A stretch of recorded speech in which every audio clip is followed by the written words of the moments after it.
Asli sadis anak buah AHY. Habis santet terbitlah baku tikam untuk mencelakai Muldoko. Ditulis oleh Fari Padli di sewar.com. Ada banyak cara untuk mengetahui karakter asli seseorang. Kalau seperti kata Abraham Lincoln, beri dia kekuasaan. Dan ada betulnya juga sih pernyataan Om Lincoln ini. Kita perhatikan saja beberapa orang yang telah berkuasa. Tidak sedikit di antaranya yang justru menampakkan karakter berbanding terbalik dengan saat ia jadi orang biasa dulu. Contoh saja yang paling nyata adalah Anas Urbaningrum, si mantan Ketua Umum Partai Demokrat. Sebelumnya, ia adalah idealis sejati, aktivis besar, pernah menjabat sebagai Ketua Umum PBHMI. Setiap ada kebijakan pemerintah yang salah, pasti dikritiknya. Dan tidak jarang ia turun ke jalan untuk menyampaikan aspirasi. Tapi, ketika dia berkuasa, terpilih jadi orang nomor 1 di Partai Demokrat dan menjadi anggota DPR RI, nyolong juga. Nyolong duit proyek Hambalang, hingga pusat olahraga kebanggaan SBY itu menjadi candi sekarang. Selanjutnya, karakter asli orang juga bisa muncul ketika ia tertimpa masalah. Sampai-sampai di kalangan pecinta alam, ada kata bijak yang begitu familiar, yakni, kalau mau tahu sifat asli seseorang, ajaklah naik ke gunung. Karena naik gunung itu tidak gampang loh, capek, kaki pegel, kadang terpeleset. Apalagi bareng teman, ada saja masalah yang muncul. Di tengah jalan tiba-tiba hujan deras, kehabisan air minum, ada yang pingsan dan terkadang teman butuh bantuan di saat kita sedang bernafas saja susah. Disinilah karakter kita diuji. Apakah kita seorang individualis sejati atau justru mau berkorban untuk orang lain? Nah, begitupun dengan kader Partai Demokrat kubu AHY. Perlahan tapi pasti, satu persatu karakter asli pendukung putra SBY tersebut mulai kelihatan. Pasca partai itu tersandung masalah, yakni ada kader yang kecewa dengan kepemimpinan AHY, hingga menggelar kongres luar biasa di Deli Serdang Sumut beberapa waktu yang lalu. Pada intinya, beberapa orang di kubu AHY pengen melumpuhkan Muldoko dan kawan-kawan dengan cara yang tidak baik alias dengan cara yang bertentangan dengan norma hukum dan agama. Lantas, cara-cara keji apa saja yang ingin dipakai oleh kubu AHY itu? Pertama, santet. Siapa sih yang tidak kenal santet? Pembaca Seward pasti sangat familiar dengan kata ini, yakni upaya untuk mencelakai orang lain dari jarak jauh dengan menggunakan ilmu hitam. Apalagi, dulu ada filmnya yang berjudul Misteri Banyuwangi atau Dukun Santet, yang dibintangi oleh Anton Yanuar dan Arif Tarikasan. Biasanya yang dapat melakukan santet ini adalah seorang dukun penghamba setan, sedangkan yang kena lazimnya keluar paku dan jarum dari tubuhnya secara tiba-tiba. Nah, ilmu santet inilah yang rencananya mau digunakan oleh Ketua DPD Partai Demokrat Banten, Iti Oktavia Jayabaya, untuk menciderai Muldoko. Saya Iti Oktavia Jayabaya, Ketua DPD Partai Demokrat Provinsi Banten, beserta Ketua DPC dan seluruh anggota DPRD di mana saya diberikan amanah dan pemilik suara yang sah sebagai Ketua DPD. Kami menolak KLB ilegal dan Banten tidak gentar.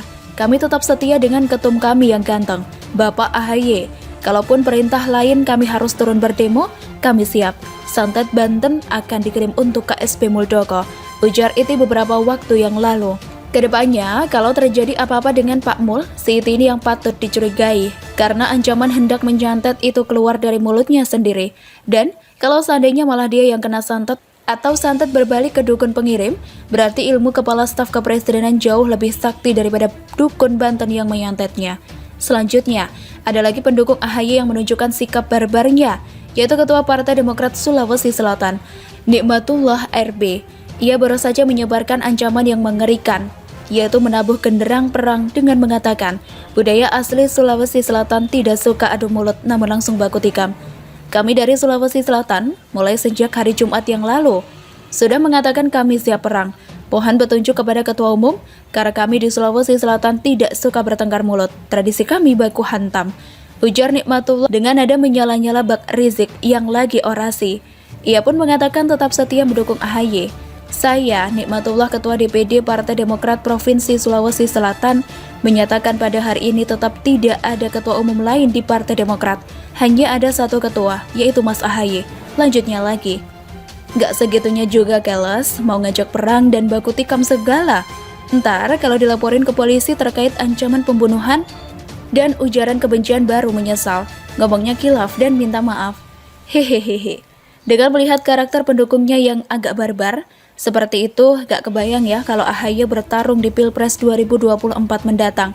Bisa-bisa nanti saat debat kandidat berlangsung, keluar jarum, paku, beling, dan rambut dari perut sang capres lawan. Benar-benar mengerikan. Mudah-mudahanlah dia gak jadi capres Ferguson, biar dukun santet gak dapat panggung di negeri ini. Makjlub, setelah Rizik dan anak buah Anies, kini giliran ponakan JK yang jadi tersangka. Ditulis oleh Ferry Padli di sewar.com. Anies dan JK memang tidak bisa dipisahkan. Di politik Indonesia, keduanya satu paket, ibarat Jokowi dan Ahok. Jadi, pendukung Anies ada kemungkinan pendukung JK pula. Lantas, bagaimana awal mula kedekatan orang ini? Pertama, berawal dari keduanya yang sama-sama jadi kader HMI, hingga sama-sama menjadi anggota Korps Alumni Himpunan Mahasiswa Islam atau KAHMI. Bahkan, Anies bisa terpilih jadi Rektor Universitas Paramedina dulu berkat jasa JK.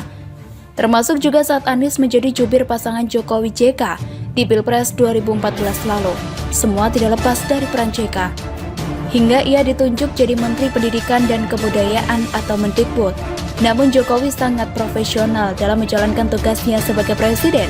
Beda dengan JK yang mengandalkan kedekatan doang. Sehingga, meskipun Anies orang dekat wakilnya itu, tetap saja dia dipecat atau di-reshuffle. Lantaran doi gak becus bekerja. Tapi, lagi-lagi JK menunjukkan kalau dirinya memang lebih mengutamakan kedekatan daripada kinerja. Sudah tahu kalau Anies itu gak becus bekerja. Malah mau dia jadikan cagup DKI segala. Hebatnya, ia mampu memengaruhi Prabowo untuk mengusung Anies kala itu. Termasuk juga Ketua PAN Zulkifli Hasan dan Presiden PKS Sohibul Iman tidak lepas dari bujuk rayunya. Padahal Prabowo itu orang yang dikalahkan jadi Pilpres 2014 lalu loh, atau lawan politiknya.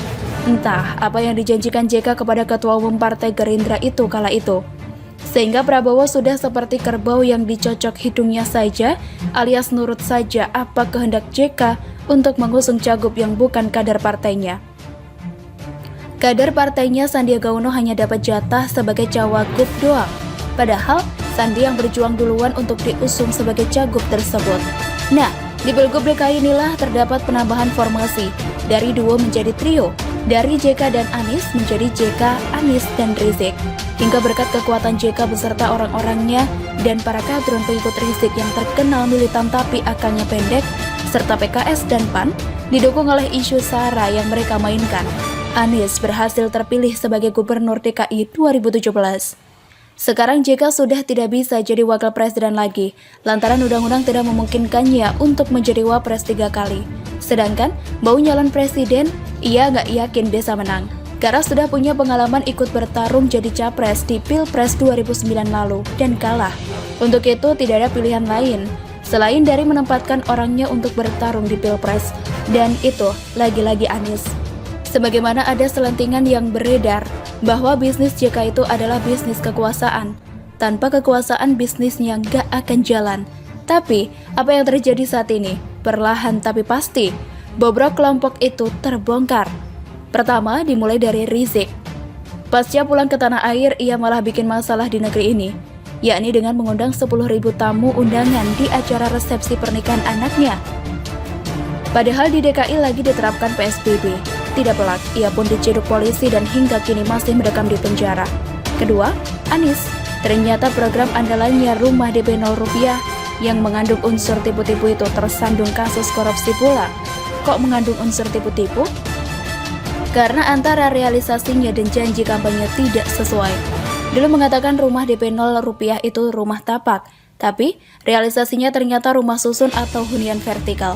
Dulunya mengatakan Rumah DP 0 Rupiah itu untuk warga miskin, tapi realisasinya malah untuk warga yang berpenghasilan 7 juta rupiah ke atas. Kan ngaco? Hehehe. Sekarang KPK turun tangan menyelidiki proyek Rumah DP 0 Rupiah itu. Pada awalnya program tersebut memang sempat disoroti oleh Bank Indonesia karena pembiayaannya berpotensi tidak sejalan dengan peraturan Bank Indonesia nomor 18/2016. Setelah itu, satu persatu masalah lain muncul. Pertama, realisasi dan ambisi jauh banget. Targetnya sih pada 2022 ini rampung 13.830 unit. Namun, yang jadi baru beberapa biji saja dan itu pun susah laku, karena syarat untuk mendapatkannya ribet banget.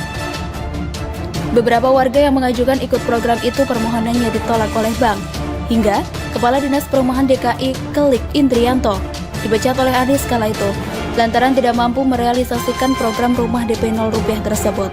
Terakhir, Barreskrim Polri dan KPK mencium ada gelagat yang tidak beres di proyek perumahan DP 0% tersebut.